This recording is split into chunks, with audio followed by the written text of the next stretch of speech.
હવે આજે ભાગવતમાં સૌનકાદી ઋષિઓ જે પ્રશ્ન કરે છે એનો અહીંયા ઉલ્લેખ છે। 6 પ્રશ્ન ઋષિઓ કરે છે।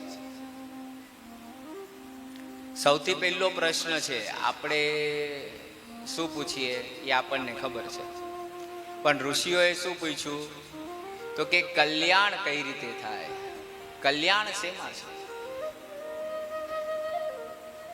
ત્યારબાદ તો કે ઋષિઓએ બીજો પ્રશ્ન કર્યો કે શાંતિની અનુભૂતિ, સંતોષ કઈ રીતે થાય, શાંતિ કઈ રીતે થાય।